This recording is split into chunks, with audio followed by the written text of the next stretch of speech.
네, 오늘의 본문 말씀은 누가복음 4장 1절에서 4절까지 말씀입니다. 우리 한 목소리와 함께 힘차게 봉독하도록 하겠습니다. 누가복음 4장 1절에서 4절까지 말씀입니다. 다 같이 한 목소리로 봉독하실게요. 시작. 예수께서 성령의 충만함을 입어 요단강에서 돌아오사 광야에서 40일 동안 성령에게 이끌리시며 마귀에게 시험을 받으시더라. 이 모든 날에 아무것도 잡수시지 아니하시니 날수가 다함에 줄이신지라. 마귀가 이르되 내가 만일 하나님의 아들이여든 이 돌들에게 명하여 떡이 되게 하라. 예수께서 대답하시되 기록된 바 사람이 떡으로만 살 것이 아니라 하였느니라. 아멘. 말씀을 시작하겠습니다. 오늘 말씀의 시작은요, 이런 말씀, 이런 구절로 시작이 됩니다. 같이 한번 읽어보겠습니다. 시작. 예수께서 성령의 충만함을 입어 요단강에서 돌아오사 광야에서 40일 동안 성령에게 이끌리시며 라고 했습니다. 노란색 프레이즈를 잘 기억해 주세요. 예수께서 뭐라고요? 성령의 충만함을 입으셨다고 했습니다. 자, 예수님의 삶은요, 두 가지로 나눌 수 있습니다. 다음 슬라이드 보여주시면 첫 번째는요, 우리가 흔히 사생애라고 부릅니다. 사생팬 이럴 때 사생이 아니고요, 예수님의 사적인 프라이빗한 인생입니다. 부모에게서 태어나가지고요, 그 다음에 교육을 받으면서 자라셨겠죠. 학교에 가고, 글쎄요, 학교를 다니셨는지는 모르겠습니다. 성경에 없기 때문에. 그러나 교육을 받고 또 이제 자라서 우리가 알고 있는 대로 몫으로 생업에 임하시고 매일매일 맛있는 것도 드셨겠죠. 여러분의 인스타에 올리는 것 같은 그런 매일매일의 일상의 삶을 예수님의 사적인 생애라고 합니다. 반면에 그와 구분되는 공생애가 있습니다. 공적인 예수님의 사역들이죠. 하나님의 아들로서 모든 사람을 구원할 구세주로서의 삶입니다. 어떤 걸 하셨죠? 병든 자를 고치셨고요, 귀신 들린 자에게서 귀신을 내쫓으셨고요, 말씀으로 사람들을 가르치셨고요, 그리고 가장 중요한 공생의 핵심이죠, 십자가를 지시고 부활하셨습니다. 이렇게 예수님의 삶을 둘로 나눌 수 있는데요, 오늘 본문 우리가 읽은 말씀은 누가복음 4장이었습니다. 여러분, 누가복음 4장 그 바로 앞에 뭐가 있는지 아세요? 너무 심각하게 생각하지 마세요. 제가 여러분을 잘 압니다. 간단한 질문입니다. 따라해 보겠습니다. 누가복음 4장에는 따라해 봅니다. 누가복음 3장. 네, 누가복음 3장이 있어요. 그 3장에 보면요, 예수님이 요단강에서 세례를 받으십니다. 하늘이 열려요. 성령이 비둘기같이 강림합니다. 그러면서 너는 내 사랑하는 아들이다 라는 음성이 하늘에서 막 선포돼요. 놀라운 분위기 속에서 예수님의 공생애가 이제 시작됨을 뜻하는 장면이 우리가 조금 전에 읽은 누가복음 4장의 바로 앞서는 누가복음 3장에 기록되어 있습니다. 그렇게 공생애가 시작되고 첫 기록이 오늘 본문이에요. 세례받으신 예수님이 요단강에서 돌아오셨다고 했습니다. 근데 그 상태가 어떤 상태예요? 아까 노란색 뭐라고 되어 있었죠? 성령의 충만함을 입어서 예수님이 요단강에서 세례받고 돌아오셨다고 했습니다. 자, 이렇게 예수님의 사역은요, 공생애의 시작은요, 어떤 컨디션에서, 어떤 상황에서 시작이 된 거죠? 성령의 충만함을 입어서 시작이 된 겁니다. 여러분 잘 기억하셔야 됩니다. 우리들의 신앙생활도요, 마찬가지예요. 모든 신앙생활은요, 어떻게 시작해야 돼요? 성령 충만함으로 시작되어야 합니다. 달리 말하면요, 성령 충만은요, 우리가 열심히 신앙생활 해가지고 도달해야 될 목적지가 아니에요. 잘 훈련받아서 말씀으로 훈련받고 기도 훈련받고 제자 훈련받아가지고 내가 이뤄내야 할 열매가 아닙니다. 그건 시작이에요. 성령 충만에서부터 우리의 모든 신앙생활이 시작되어야 하는 거고 시작되었어야 하는 겁니다. 오늘 이 자리에 계신 모든 분들 성령 충만하여서 이 자리에 계신 줄로 믿습니다. 아멘. 성경이 우리에게 이렇게 가르칩니다. 고린도후서 12장 말씀 우리 화면을 보고 같이 읽습니다. 시작. 그러므로 내가 너희에게 알리노니 성령으로 아니하고는 누구든지 예수를 주시라 할 수 없느니라. 아멘. 예수가 나의 주님입니다, 예수님이 나의 구세주입니다 고백할 수 있다면요, 저와 여러분 안에 성령이 충만한 줄로 믿습니다. 성령께서 내 안에 있지 않으면, 계시지 않으면 우리는 그렇게 말할 수 없다고 성경이 가르치고 있어요. 예수님이, 예수 그리스도가 여러분을 구원하신 단 하나, 한 명, 유일한 구세주이심을 믿으십니까? 예수님이 여러분 인생의 주인 되심을 믿으십니까? 그렇다면요, 당당하시길 바라요. 아, 나에게도 성령님이 계시는구나. 하나님이 나에게 성령을 부어주셨구나. 제가 신방을 하면서요, 여러분과 사적인 대화 자리에서 이야기를 나누면서요, 구원 받았어? 구원의 확신이 있어? 성령 충만함을 입었니? 라고 물어보면요, 거의 대부분의 여러분들이 부끄러워서 그런지, 확신이 없어서 그런지 묵묵부답입니다. 아니면 잘 모르겠어요 라고 말하시죠. 여러분, 성령으로 충만한 데에서부터 여러분의 예배가 시작하는 줄 믿습니다. 성령으로 충만하면서 여러분이 교회를 섬기게 되고요, 성령으로 충만하여서 세상에서 예수 그리스도의 증인되는 줄 믿습니다. 성령으로 충만하여서 하나님의 나라를 넓혀가는 우리 미라클 기독교회 모든 청년들, 또 우리 기독교회 모든 성도분들 되시기를 주님의 이름으로 다시 한번 축복합니다. 성령 충만은요, 모든 신앙생활의 시작이라고 말씀드렸습니다. 그럼 궁금하지 않으세요? 왜 하나님은 시작부터 이렇게 꽉꽉 우리를 충전을 성령으로 채우셔가지고 100%, 우리 보통 이제 뭐 핸드폰도 처음 출고했을 때, 어떤 전자기기도 출고했을 때 완충돼 가지고 나오지 않잖아요. 충전하고 쓰기 시작해야죠. 근데 하나님은 왜 우리를 예수 그리스도의 그 길을 걷게 하는 출발점부터 완전히 풀로 충전시켜 가지고 내보내실까? 이유는 간단합니다. 성령 충만하지 않으면 우리가 영적 싸움에서 승리하기 어렵기 때문입니다. 예수님도요, 성령 충만하셔서 공생애를 시작하셨습니다. 그게 오늘 본문이라고 말씀드렸죠. 근데 시작하자마자 마귀가 싸움을 걸어옵니다. 본문 3절 화면에 뜨면 같이 읽어봅니다. 시작. 마귀가 이르되 내가 만일 하나님의 아들이거든 이 돌들에게 명하여 떡이 되게 하라. 아멘. 마귀가 예수님에게 요구하는 건 이겁니다.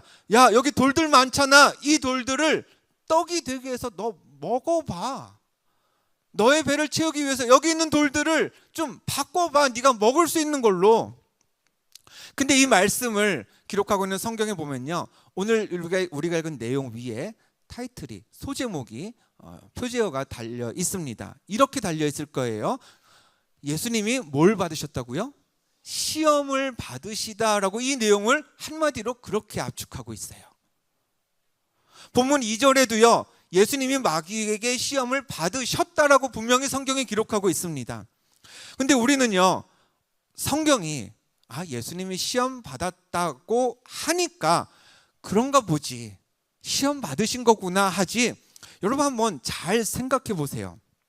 이게 정말 시험일까?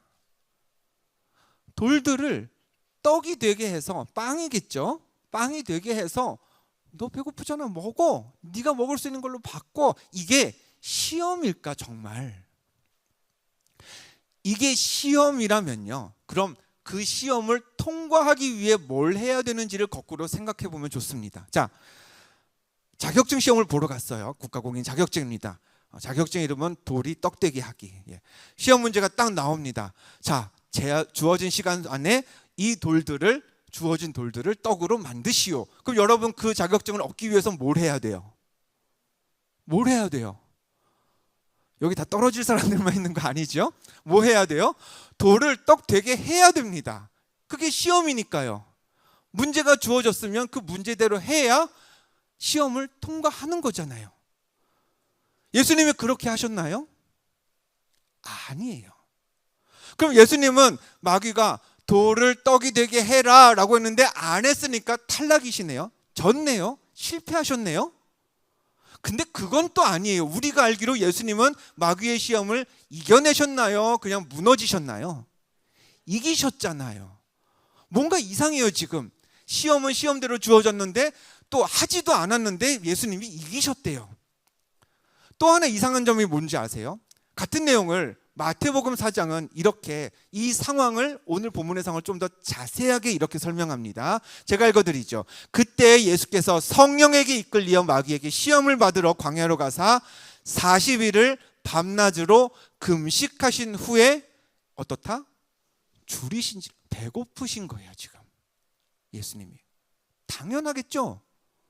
40일을 금식하셨으면 배가 안 고픈 게 이상합니다. 만약에 여러분과 제가 신방을 하기 위해서 정해진 날짜에 점심시간에 만났어요. 제가 이야기를 합니다. 와, 나 진짜 배고파. 제가 오늘 아침에 요새 계속해서 아침을 금식하고 있어서 오늘도 아침 금식하고 기도하고 이 자리에 왔습니다. 그럼 여러분이 뭐라고 하시겠어요? 목사님 아침 안 드셨어요? 그럼 저랑 같이 점심이라도 한번 맛있게 많이 드세요. 그랬는데 제가 여러분에게 네가 지금 나를 시험하는구나, 사탄아 물러가라 라고 하면 저를 정상적으로 보시겠어요? 아니죠. 배고픈 사람한테 뭐라 그래요? 많이 먹어 라고 하는 건 당연한 매너고 굉장한 배려입니다. 그렇게 따지면 오늘 마귀도요, 예수님이 어떤 상황인지 알잖아요. 그러니까 야, 빨리 이 돌을 떡으로 바꿔서 먹어, 배고프잖아, 얼른 먹어라는 건 시험이 아니라 배려 아니에요? 친절 아니에요? 근데 분명히 성경은 예수님이 뭘 받으셨다고요? 시험을 받으셨다고 기록하고 있습니다. 자, 그럼 돌로 떡이 되게 하라는 마귀의 요청이 왜 시험이냐?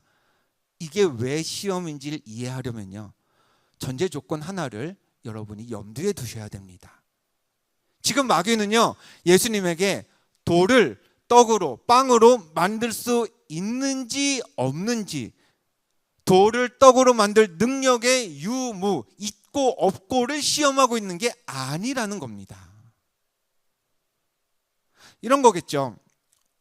지난주였나요? 이번 주였나요? 제가 수련회를 준비하기 위해서 요 2층을 막 이렇게 왔다 갔다 하고 있었습니다. 소그룹실 쪽을 왔다 갔다 하고 있었는데 한쪽엔 소그룹실이 있고 한쪽엔 뭐가 있어요? HG 예배실, PG 예배실이 있습니다. 유아부 예배실이 있어요. 근데 막 지나다니는데 한쪽에서 우와! 막 이상한 소리가 들리는 거예요.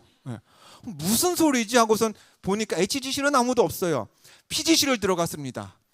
우리 권요한 목사님의 가족이죠. 김미선 사모님과 14개월 된 딸 둘째 아이 보라가 두 분이 이렇게 있는 거예요. PG 예배실에.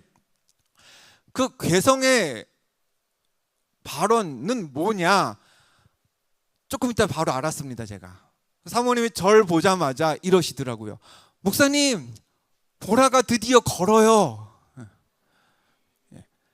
여태 14달 동안 안 걷다가 이제 아버지가 어디가 있어요? 유혹기둥교회 출장 가 있는데 가니까 바로 걷기 시작했나 봐요. 그러니까 이 사모님이 보라가 걸으니까 와 그러면서 막 야 또 걸어봐 하면서 막 이렇게 소리를 막 크게 막 내셨던 거예요. 옆에 누가 있는지 모르고. 그런데요, 누가 저한테, 보라한테는 보라야 다시 걸어봐, 사모님이 그러셨거든요. 제가 왔으니까 목사님한테 한번 너 걷는 거 보여줘 라고 하는데 뭐 잘 걷진 않았어요. 막 엉덩이만 대고 뺑뺑 돌더라고요. 근데 어쨌든 보라한테는 어디 한번 걸어봐, 이게 시험이 될 수 있어요 없어요? 있죠. 너 걷는지 한번 보자. 에이 못 걷네, 와 잘 걷네, 이걸 우리가 판단하게 되잖아요. 어쩌면 걸을 수도 있고 어쩌면 걸을 수 없으니 보라한테는 그게 시험이 됩니다. 근데요, 누가 저한테 목사님 한번 걸어보세요. 제가 막 썩소를 지으면서 너 뭐냐? 그러면서 안 걸어요. 다 이러고 앉아 있어요. 그런다고 해서 제가 시험 걸어보라는 시험을 통과하지 않게 되나요? 다 아시잖아요. 저는 걸을 수 있다는 걸. 제가 안 걸어도 제가 시험에 실패했다고 여기는 분은 아무도 없을 겁니다. 똑같아요. 고등학교 1학년 학생에게 고등학교 1학년 때 배우는 문제를 주면서 너 풀어봐 하면은 그건 시험이에요. 풀면 통과, 못 풀면 탈락. 근데 초등학교 3학년한테 고등학교 1학년 문제를 주면서 너 이거 풀어봐 하면은 못 푼다고 해서 넌 완전 실패자야, 이걸 어떻게 못 풀어라고 하나요? 당연히 못 풀어도 그냥 넘어가요. 그건 시험이 아닌 거예요. 똑같습니다. 마귀가요, 예수님에게 돌로 떡을 만들어라고 했어요. 근데 예수님은 하셨어요? 안 하셨습니다. 뿐만 아니라 이후의 말씀들을 보면요, 마귀가 계속해서 요구합니다. 나한테 절을 해봐, 높은 데에서 뛰어내려봐. 예수님은 그것 중에 아무것도 안 하셨어요. 아무것도 안 했지만 성경은 예수님이 이기셨다고 했어요. 그 얘기는 뭐예요? 예수님에게는 지금 돌을 떡으로 만들 능력이 당연히 있다는 걸 마귀도 알고 우리도 알고 있다는 겁니다. 지금 성경은 그 능력이 있느냐 없느냐를 가지고 예수님을 테스트하고 있다는 게 아니라는 거예요. 당연히 할 수 있는데 안 하신 거라는 걸 마귀도 알고 우리가 다 알고 있는 겁니다. 때문에 안 하셨어도 당연히 할 수 있을 거라고 우리가 이해하고 있는 거죠. 즉 애초에 이 시험은요, 돌과 떡이 문제가 아닌 거죠. 그러면 마귀의 요청이 진짜 시험인 이유는요, 이 표현에 있습니다. 우리 다음 구절을 같이 읽어봅니다. 시작. 마귀가 이르되 내가 만일 하나님의 아들이거든 이 돌들에게 명하여 떡이 되게 하라. 아멘. 마귀가요, 예수님에게 무턱대고 야, 돌 떡으로 바꿔봐 하지 않았습니다. 조건을 달았어요. 무슨 조건이요? 무슨 조건이요? 네가 하나님의 아들이거든 바꿔봐. 그것도 대놓고 야, 너 하나님의 아들이잖아, 그러니 바꿔. 이것도 아니에요. 은근슬쩍 이제 막 화를 돋아요. 야, 너 정말 하나님의 아들이야? 만약에 하나 아닌 것 같은데 만약에 하나 네가 정말 하나님의 아들이면 한번 바꿔봐. 하나님의 아들이면 돌을 떡으로 바꿔라 라는 메시지는요, 이런 얘기입니다. 예수야, 너 하나님의 아들이지 않아? 근데 하나님이 너한테 왜 이것밖에 안 해주셔? 야, 하나님의 아들이면 하나님이 떵떵거리면서 살게 해주셔야 되는 거 아니야? 사람들의 주목도 좀 받게 해주셔야 되는 거 아니야? 근데 야, 너 지금 네 꼬락서니를 봐. 너가 지금 하나님의 아들 같아? 내가 보기엔 아니야. 하나님이 너한테 이러시면 안 되는 거잖아. 이게 마귀의 작전인 거죠. 때문에 여기서 예수님이 돌을 떡으로 바꾸시면 하나님이 정말 나한테 별로 못 믿어온 분임을 인정하게 되는 겁니다. 그치, 내가 여기서 이러면 안 되지, 내가 여기서 먹을 것도 없이 쫄쫄 굶으면 안 되지, 내가 이 광야에서 이렇게 시험받고 있으면 안 되지, 그러니 내가 내 능력으로 떡을 만들어서 먹어야지 라는 건, 하나님 이러시면 안 되죠, 제 길은 제가 가겠습니다 라면서 예수님이 하나님의 뜻을 컷해버리는 거죠. 하나님은 더 이상 신뢰할 수 없는 분임에 맞장구를 쳐주는 겁니다. 하나님만으로는 충분하지 않습니다, 내가 내 일을 하는 게 훨씬 낫겠습니다 라고 동조하는 거예요. 똑같은 방식으로요, 마귀는 우리에게 이렇게 속삭일 겁니다. 야, 무게야, 너 청년부 리더잖아, 너 중고등부 임원이잖아, 너처럼 열심히 봉사하는 사람이 요새 어딨니? 너처럼 정직하게 현금 생활하는 사람이 있을 것 같아? 그런데 지금 네 꼴을 봐. 너 정도 신앙생활 하는데 하나님이 너한테 이러시면 안 되는 거 아니냐? 좋은 학교에 떡 붙여주시는 것도 아니고, 직장을 그냥 하나님이 알아서 잡아주시는 것도 아니고, 야, 하나님이 잘못하고 계시는 거야. 너 그런 하나님 신뢰할 수 있겠어? 우리가 열심히 신앙생활 합니다. 남들보다 하나님의 나라를 위해서 시간도 드리고요, 물질도 희생을 해가면서 교회를 섬기고 하나님을 예배합니다. 그런데 나에게 다가오는 문제들이요, 내가 감당하기에 너무 벅차요. 그럴 때 마귀가요, 가장 먼저 하나님의 능력을 의심하게 만듭니다. 뭐라고요? 하나님의 능력을 의심하게 만듭니다. 야, 하나님은 왜 가만히 계시는 거야? 하나님이 여호와 샬롬이라며 평강의 하나님이라며, 근데 하나님이 널 정말 평안하게 해주실 수 있는 것 같아? 가장 먼저 하나님의 전능하심을 의심하게 만드는 거죠. 더불어 마귀는요, 우리에게 두 번째로 이걸 의심하게 만듭니다. 하나님의 사랑이죠. 야, 하나님이 너한테 관심이 있어 보여 지금? 다른 애들 봐봐. 다른 애들은 잘 챙기면서 너한테는 하나님이 아무것도 안 해주시는 거 안 보여? 우리도 이렇게 생각하게 되죠. 하나님 어떻게 저한테 이러실 수 있습니까? 하나님, 내가 이렇게 힘든데 어떻게 가만히 계실 수 있습니까? 여러분, 신앙생활은요, 다른 게 아닙니다. 이 두 가지를 끝까지 믿는 게 신앙생활 잘하는 겁니다. 두 가지 어떤 거요?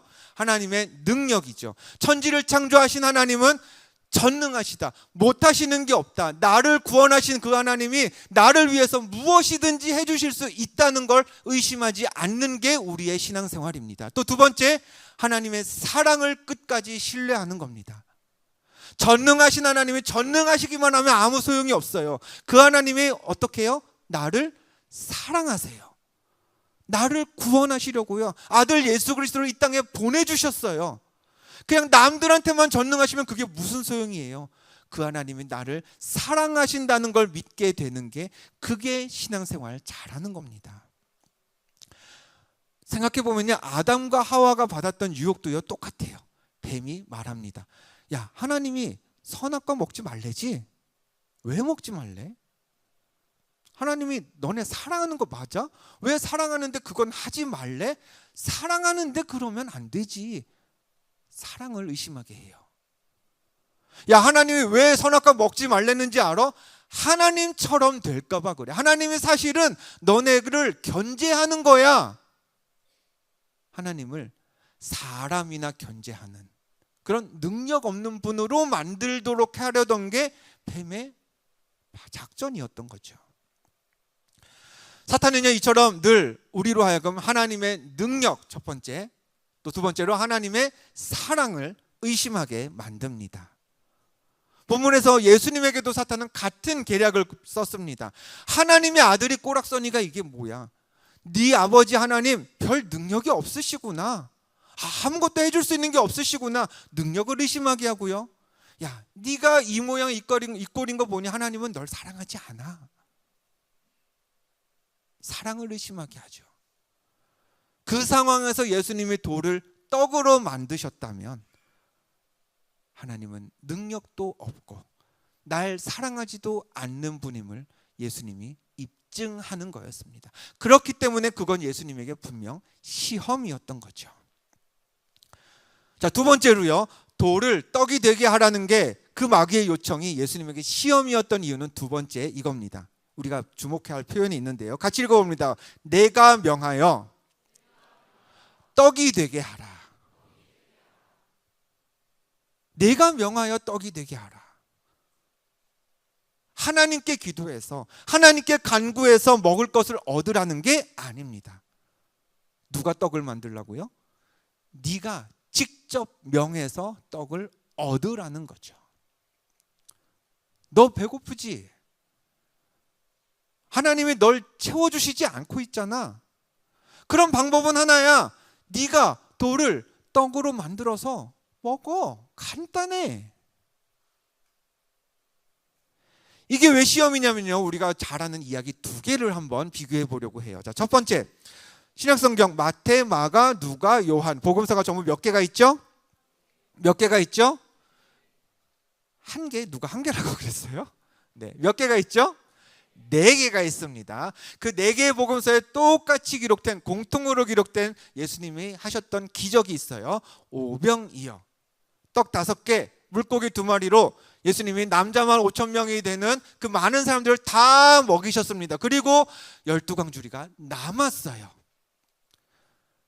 이 이야기에서 우리는 예수님이 어떤 분임을 알게 되나요? 그 모인 숫자가 얼마나 되든 사람들이 얼마나 되든 예수님은 모든 사람을 풍족하게 먹이시는 분이라는 걸 우리는 알 수 있습니다. 그런데 조금 시간이 지나요.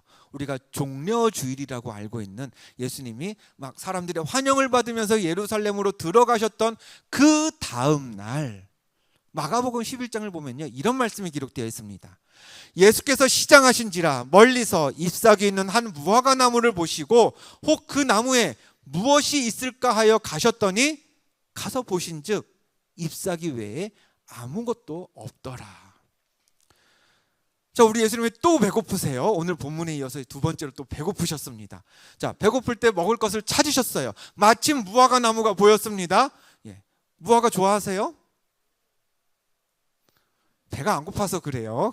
가로젓는 분은. 자, 무화과 나무를 보셨는데 열매가 없었어요. 그 열매 없는 무화과 나무를 예수님이 어떻게 하셨어요? 저주하시고요, 그냥 가던 길을 가셨어요. 매치가 되세요, 여러분? 수많은 사람들을 예수님이 먹이셨다고요. 음식 1인분 도시락 가지고. 근데 본인이 배고플 때 무화과 나무에서 열매가 없는데 저라면 이랬겠어요. 제가 상상하는, 제가 기대하는 예수님은 이러셨을 것 같아요. 야, 무화과 나무, 너 내가 누군 줄 알고 열매를 준비를 안 해. 감히 내가 배고픈데, 하나님의 아들인 내가 배고픈데. 그러면서 이 한마디를 하시면 어땠을까? 무화과 나무야, 열매를 맺어라. 그럼 열매가 샥 갑자기 맺혀요. 야, 내가 제자들이 몇인데, 야, 제자들도 먹도록 더 맺어라. 그럼 막 12광주리가 남을 만큼 열매가 계속 열려요. 예. 가능하지 않을까요? 근데 예수님은 열매가 없으니까 그냥 가셨어요. 아니, 왜 남들은 그렇게 먹이시고 왜 무화과 나무가 없을 때는 그냥 가시는 거예요? 배고프신데. 왜 그러셨냐면요, 예수님 자신이 이렇게 말씀하셨기 때문에 그렇습니다. 마태복음 6장의 말씀 우리 같이 한번 읽어볼까요? 시작. 그런즉 너희는 먼저 그의 나라와 그의 의를 구하라. 그리하면 이 모든 것을 너희에게 더하시리라. 아멘. 먼저 하나님 나라와 의를 구하라고 예수님이 말씀하셨어요. 가르치셨어요. 이 먼저는요, 그냥 단순한 순서가 아닙니다. 먼저 하나님 나라 구하고 그 다음에 네 거 구해, 이게 아니에요. 너의 모든 존재, 너의 모든 생각, 그걸 하나님 나라를 향해서 그냥 세팅해. 어떤 선택의 순간에만 그냥 하나님 나라 고려하고 그 다음에 후순위로 네 할 일 하라는 게 아니라 어느 순간이든지 하나님 나라를 향해서 하나님의 의를 위해서 살라는 겁니다. 그러면 나에게 필요한 것은 하나님이 채우실 거라는 거예요.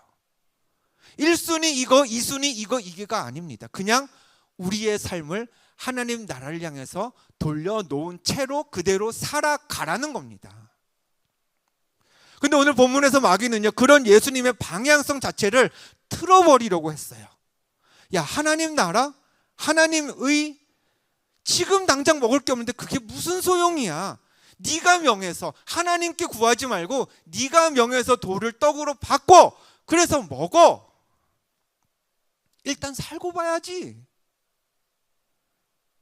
이와 같은 마귀의 유혹에, 마귀의 시험에 예수님의 최종적인 반응은 이것이었습니다. 우리 보면 4절 말씀 같이 읽어봅니다. 시작. 예수께서 대답하시되 기록된 바 사람이 떡으로만 살 것이 아니라 하였느니라. 아멘. 하나님 나라, 하나님 의를 위해 사는 사람은 어떻게 한다고요? 떡으로만 살지 않는다고 했습니다. 근데 똑같은 말씀을요, 마태복음 4장을 보면은 조금 더 자세하게 기록되어 있어요. 마태복음 4장 말씀 읽을 때 우리 찬양팀 앞으로 나와주시면 좋겠습니다. 말씀 같이 한번 읽어보겠습니다. 시작. 예수께서 대답하여 이르시되